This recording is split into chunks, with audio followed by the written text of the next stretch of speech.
Eu quero ler, por favor, abra sua Bíblia, Eclesiastes 7, vou ler apenas o versículo ou verso 8. A você que está aqui, a nossa gratidão a Deus pela sua vida. Deus tem uma palavra para você nessa noite.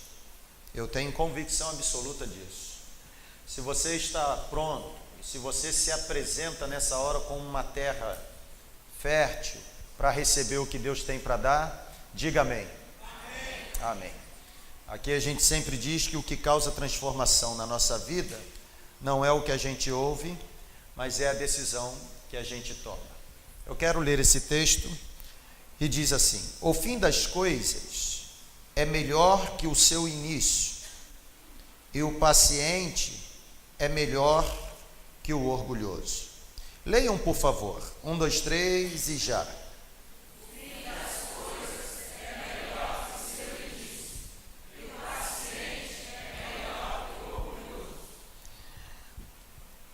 O texto tem por finalidade voltar os nossos olhos para o final. Interessante que quando diz assim, o fim das coisas é melhor do que o seu início, isso me faz perceber que existem algumas pessoas que começam muito bem na vida. Você deve conhecer algumas. Começam bem a caminhada e começam bem mesmo, mas que não terminam tão bem. Existem pastores que começam muito bem o ministério.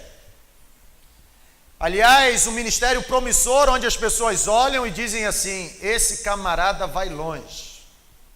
Começam tão bem, mas por determinadas circunstâncias não terminam bem. Existem pessoas que começam um casamento muito bem, a vida a dois. Começam bem, mas com o passar do tempo se perdem e não terminam a vida a dois bem.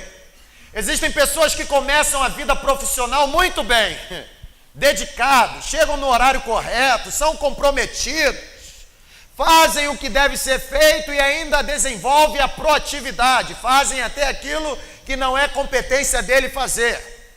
Começam muito bem, mas com o passar do tempo, parece que se perdem e não terminam muito bem. Por que será que algumas pessoas começam bem e terminam mal? Em contrapartida, existem aqueles que começam mal e terminam bem. A sua trajetória de vida não é uma trajetória de vida que desperta nos outros o desejo de ter uma vida igual. Vem de famílias sofridas, famílias que lutaram para sobreviver, pessoas que carregam no seu currículo de vida alguns decretos, como por exemplo, o seu fim será a marginalidade, porque o seu currículo de vida aponta para isso. Você não tem perspectiva, você não tem base familiar, não existe possibilidade de você se tornar alguém bem-sucedido. Existem pessoas que começam mal, mas que quando a gente olha, a gente fica surpreso do que Deus fez, porque terminam e terminam muito bem. A pergunta é: por que será que algumas pessoas começam bem e terminam mal, e outras começam mal e terminam bem? Há um escritor que afirma que devemos realizar as coisas, ou devemos desenvolver projetos na vida, devemos viver hoje com um final em mente. Isso é fantástico. Isso impede a gente de sofrer. Grave isso e escreva. Se vamos fazer alguma coisa, esse escritor diz: você deve fazer tudo com um final em mente. Eu não posso entrar num relacionamento sem o final em mente. Esse é o problema, e é por isso que existem muitos divórcios hoje. Eu não posso tentar abrir um negócio, realizar o meu sonho de ser dono do meu próprio negócio sem ter o final em mente. Talvez seja por isso que a Bíblia diz que o fim das coisas é melhor do que o seu princípio. A primeira coisa que eu quero dizer para você, para alegrar o seu coração: não importa como você começou a sua trajetória, se foi boa ou se foi ruim, O que Deus deseja lembrar para você é o seguinte: para Deus não importa como você começa, para Deus o importante é como você vai terminar. Não importa como você chegou aqui, qual o currículo de vida que você trouxe para cá, quais as experiências dolorosas que amargam a sua trajetória de vida. Aliás, não importam as circunstâncias que trouxeram você para cá. Se você já desenvolveu um ministério bom, se você já desenvolveu um ministério ruim, não importa como você chegou aqui. O importante ao fim das coisas é como você sairá dessa celebração. O fim das coisas é melhor do que o seu início. Eu quero provocar em você nessa noite o desejo de refletir sobre a sua vida. Isso não é costume. Não é costume nosso parar, tomar um cappuccino e vir refletir sobre a nossa vida. O que eu já produzi? Eu quero provocar isso em você. Você precisa pensar acerca da sua vida. Você precisa refletir acerca da sua vida. Caminhar com o final em mente, irmãos, é fazer uma reflexão acerca de nós mesmos. Caminhar com o final em mente é conhecer algumas verdades sobre nós mesmos. Por exemplo, primeira coisa que você precisa aprender: a sua vida é muito breve. A brevidade da nossa existência é alguma coisa que deve marcar. A vida passa muito rápido. Eu me lembro quando eu fiz 15 anos de idade e ganhei uma bicicleta, que na época era uma bicicleta que estava lançamento, alumínio. Lembra disso? Uma alumínio vermelha de 18 marchas que mudava a marcha aqui, ó. 1995.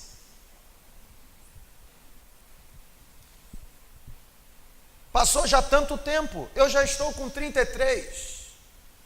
E eu olho para mim mesmo assim, o que eu já produzi na vida? Irmãos, é uma vida só. A vida passa rápido demais. A gente não pode perder tempo.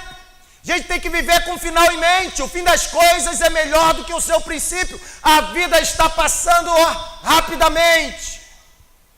E a gente está igual aquele camarada, o poeta da sabedoria popular, vendo a banda passar. Deixa a vida me levar.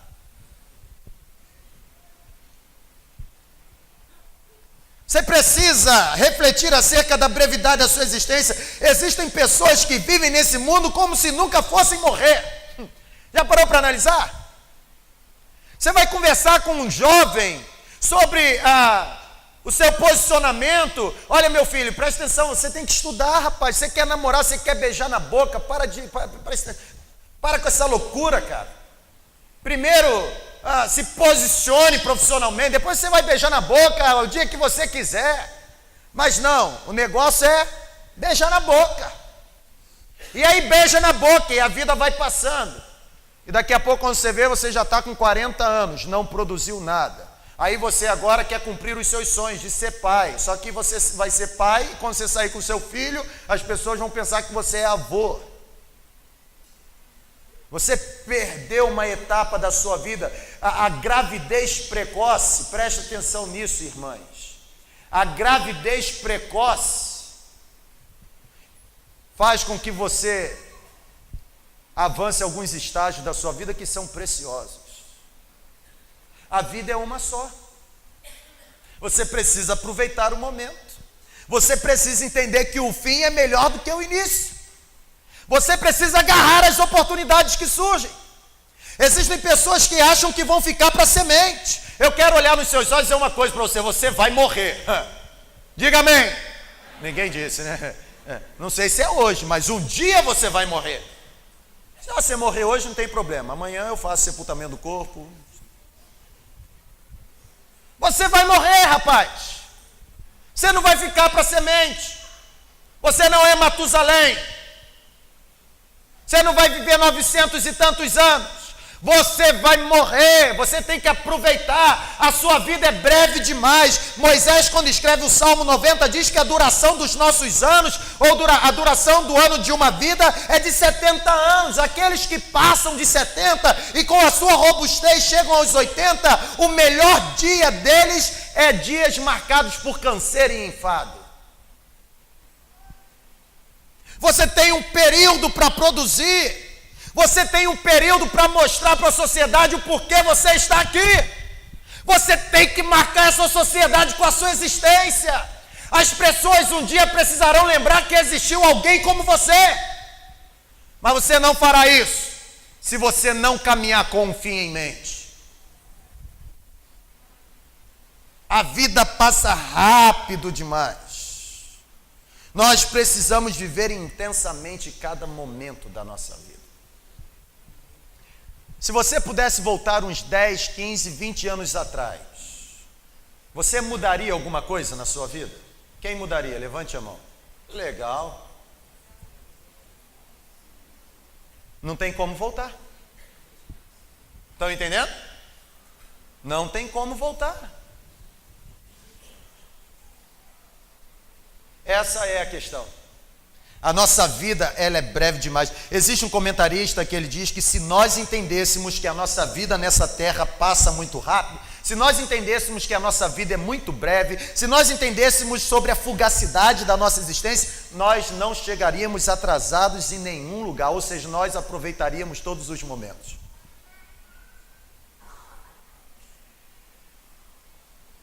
Você precisa aprender isso. Nós não temos o controle sobre a nossa vida. Não tem como parar o relógio. Seria tão bom se o irmão Zé Carlos pudesse voltar a ter a careca ali, possuída por cabelo. Não tem como, irmãos. Foi o tempo do cabelo. Agora ele tem que conviver ali com a calvície. Queira ou não queira. Não é assim, meu irmão? É ou não é? Aí. Não tem como, irmãos. Não tem como, irmã, você tirar essas ruguinhas. Não, irmão, o tempo passou. A lei da gravidade chegou, o que olhava para cima agora olha para baixo. Não tem como, irmã. O tempo passa, a vida é breve. Aliás, é interessante que Cazuza, e eu estou citando Cazuza, isso não significa dizer que Cazuza era bom ou ruim. É apenas uma citação de uma música que ele compôs, que tem a ver, que ele dizia assim: o tempo não para.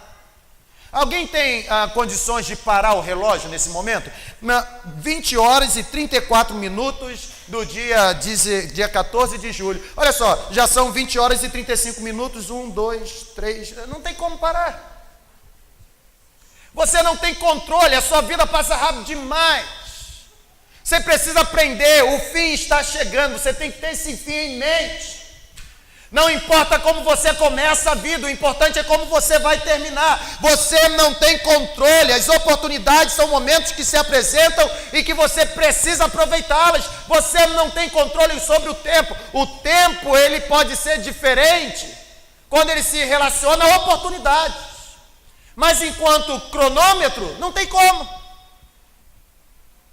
Amanhã, todos nós iremos amanhecer mais velhos. É menos um dia da nossa existência. Passa muito rápido, gente. A gente não pode ficar sentado vendo a banda passar. Nós temos que aproveitar. Deus quer fazer algo extraordinário através da sua vida. Não perca o seu tempo com aquilo que não merece o seu tempo. Invista o seu tempo em Deus. A sua vida passa rápido demais. Aproveite as oportunidades. Quando eu falo de oportunidade, eu me refiro ao que os teólogos chamam de kairos. Kairos tem a ver com tempo, sendo que kairos no grego é diferente de cronos no grego. Os dois significam tempo. Sendo que cronos, de onde vem a nossa palavra cronômetro, de onde vem a palavra cronologia, tem a ver, é tempo no que diz respeito a relógio. Kairos é tempo se referindo à oportunidade. O Cronos é igual para todo mundo. Aqui, ou em Tóquio, o tempo é de 24 horas. Pode haver diferença de fuso horário, mas o dia, 24 horas. Estão entendendo, sim ou não?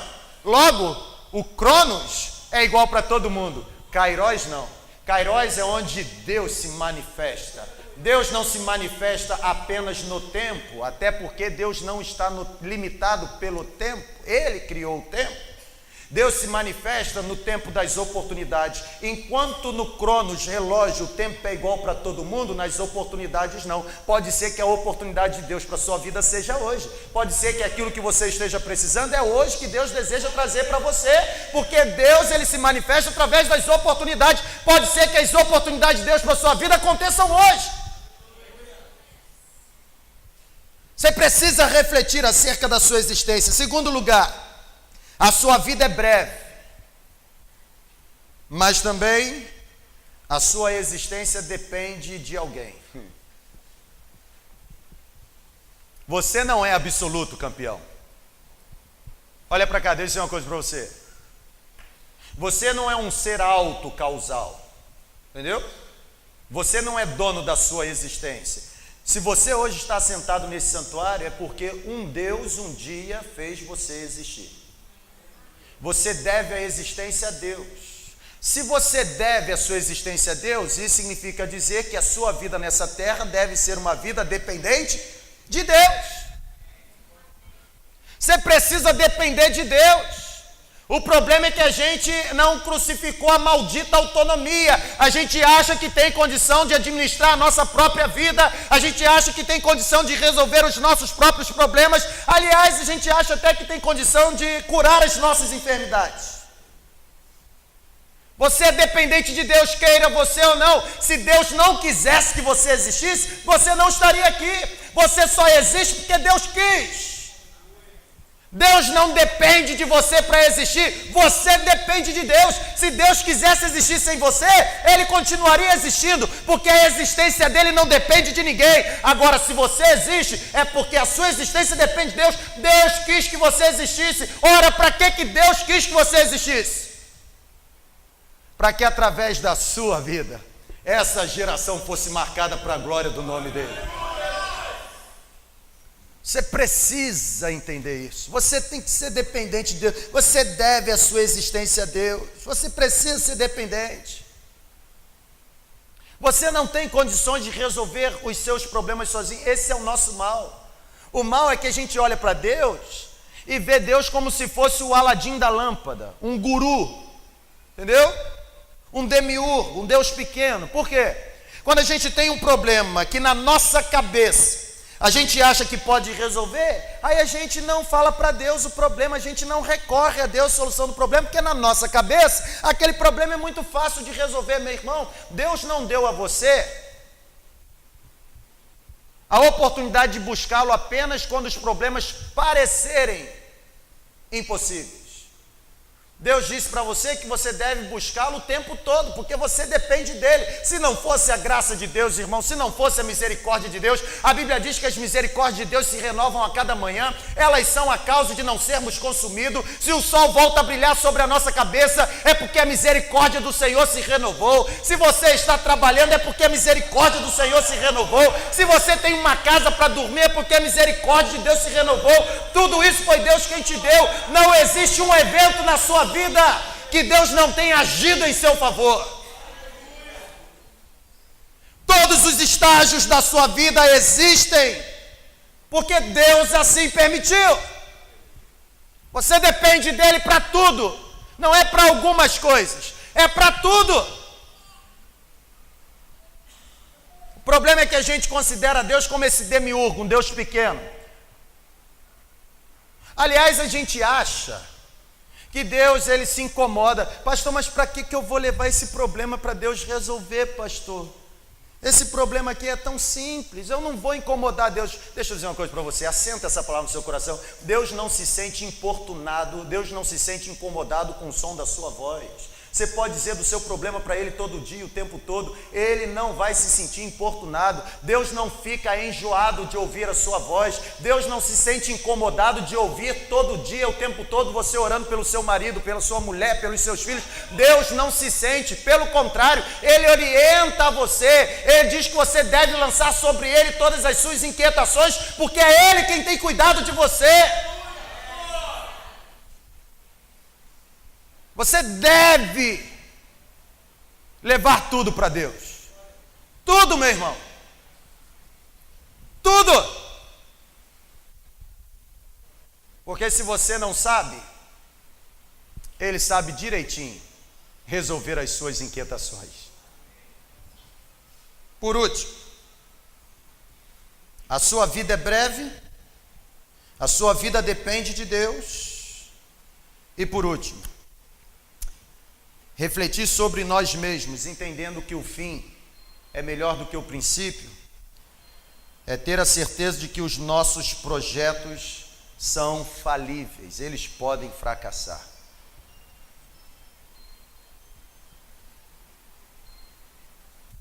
A sua vida, ela depende de Deus, ela passa rápido, se você não aproveitar, já era. Você precisa aproveitar o momento que Deus está te dando, mas você também precisa entender que os seus projetos podem fracassar. As coisas podem não acontecer na sua vida do jeito que você planejou. O fato das coisas não acontecerem do jeito que você planejou não significa dizer que Deus não está olhando para você. Pelo contrário, você não sabe o que é melhor para você. E pode ser que você tenha cauterizado a sua mente, tenha tapado os seus ouvidos e não esteja conseguindo ouvir o que Deus está dizendo para você enquanto projeto para a sua vida. É por isso que Deus cria alguns cenários para que você seja obrigado a se render, se desarmar, para Ele aparecer e mostrar para você o que deve ser na sua vida. Você consegue entender, sim ou não? O fato do negócio não acontecer do jeito que eu quero não significa que Deus não está olhando para mim. Pelo contrário, ainda bem, irmãos. Ainda bem, porque Deus nos livra de nós mesmos. Deus nos livra das nossas atitudes precipitadas, sabia disso? Deus nos livra das nossas ansiedades, Deus livra os nossos pés de fracassar, Deus nos livra de cair no precipício, tudo por conta de sua bondade. Os nossos projetos podem fracassar. Agora tenho certeza de uma coisa, os planos que Deus tem para você, eles nunca irão fracassar. Existiu um homem na Bíblia chamado Jó. E a Bíblia diz que Jó era um homem mais rico do Oriente. Aliás, o texto começa dizendo que na terra de Uz não existia homem igual a Jó. Homem temente a Deus, íntegro, que se desviava do mal. O homem mais rico do Oriente. Diz o texto que Jó, pelas circunstâncias, ele de mais rico tornou-se o mais miserável. A Bíblia diz que Satanás se apresentou diante de Deus e disse: olha, o senhor fica perguntando, está vendo meu servo Jó, mas também ele tem tudo. Deixe-me me tocar no que é dele, para ver se ele não vai blasfemar. Jó fica vulnerável aos ataques de Satanás, perde os 10 filhos de uma vez só, se torna o homem mais miserável. Agora, Jó não blasfema. Pelo contrário, quando o seu servo chega e diz que os 10 morreram, os 10 filhos morreram, ele olha e diz o seguinte: Deus deu, Deus tirou. Bendito seja o nome dele. Ou seja, a minha vida é curta, eu dependo dele, os meus projetos são falíveis, mas ele nunca fracassa. Ele deve saber o que está fazendo. Deus deu, Deus tirou, bendito seja o nome dele. Está vendo, Satanás? Ele não blasfemou, mas também, deixe-me tocar na saúde. Vai lá. Pronto. Totalmente doente. Ao ponto da Bíblia dizer que ele se raspava com cacos.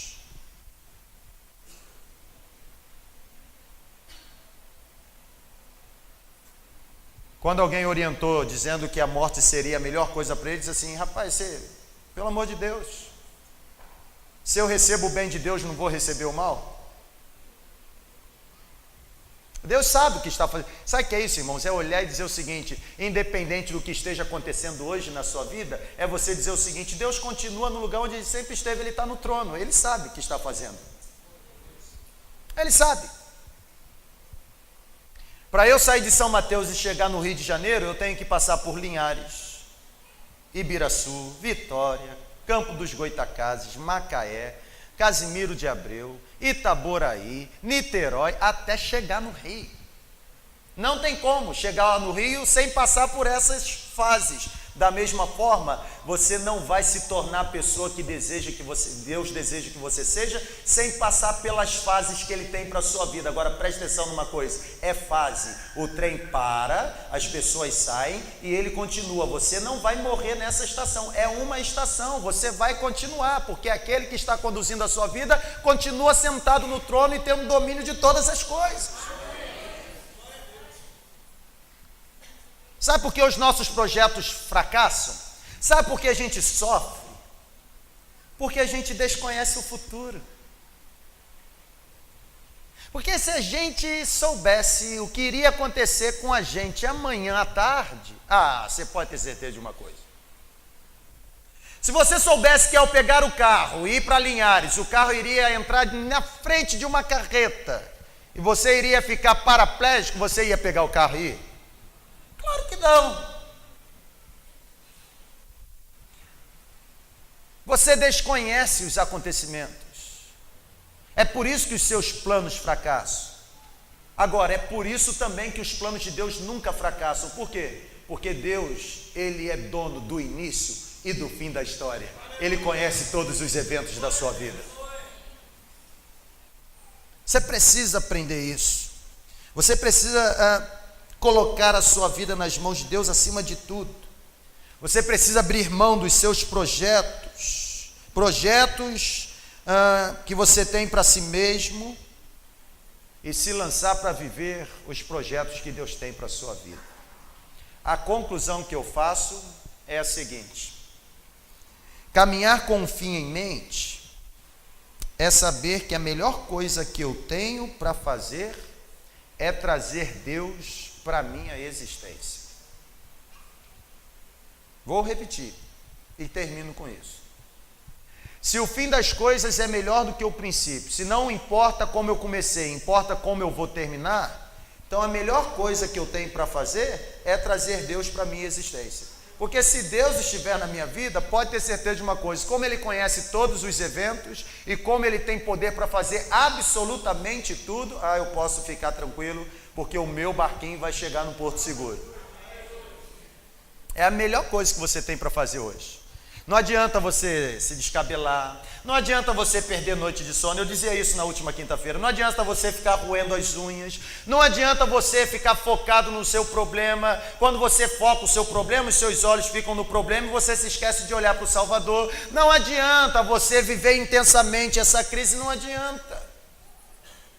A sua preocupação, o seu desespero, isso não vai resolver os momentos ruins na sua vida. Agora, experimenta trazer Deus para a sua existência. Experimenta fazer de Deus o objetivo da sua vida. Experimenta fazer de Deus o tesouro de maior valor na sua vida. Traga Deus para a sua vida. Você pode ter certeza de uma coisa: aparentemente as coisas podem parecer impossíveis, mas quando você menos esperar, a luz vai brilhar no fim do túnel e você vai ouvir a voz dizendo para você o seguinte: ainda não é o seu fim. Eu sei os planos que tenho para a sua vida, e planos de paz, para dar a você um futuro que você deseja. Vocês virão orar a mim, me buscarão, tentarão me trazer para me levar para a vida de vocês, e vocês conseguirão quando me buscarem de todo o coração, e eu serei encontrado por vocês, diz o Senhor dos Exércitos. Deus está disponível para você nessa noite, meu filho. Deus não é um Deus inacessível, Deus não tem pessoas prediletas. Para você trazer Deus para a sua existência, você não precisa pagar promessa, você não precisa dar dinheiro, você não precisa se tornar alguém com intelectual apurado, nada disso. Para você trazer Deus para a sua existência, basta você fazer o que a Bíblia diz: invoque o nome do Senhor e você será salvo. A sua vida pode mudar. Essa vida breve que passa rapidamente, ela pode mudar. Talvez você já esteja no meio da vida e você não tenha produzido nada. A Bíblia diz que quando Jó passou por aquele momento, e agora Deus virou o cativeiro de Jó, o último capítulo de Jó diz assim: o segundo estágio da vida de Jó foi mais abençoado que o primeiro. Se você não veio tão bem até aqui, leve Deus para a sua existência, o segundo estágio da sua vida será mais abençoado que o primeiro. Você precisa levar Deus para a sua existência. Você tem oportunidade para fazer isso. Deus está disponível para você. Deus não está apenas assentado no alto e sublime trono. Eu vou dizer uma palavrinha aqui que talvez você não entenda, mas é essa palavra, transcendência. O que é transcendência divina? O que é tornar Deus um Deus transcendente? Ao mesmo tempo que Deus está assentado no alto e sublime trono, onde ninguém mais pode chegar, ao mesmo tempo que Ele está lá, Ele está aqui bem pertinho de você, disponível para abençoar a sua vida nessa noite.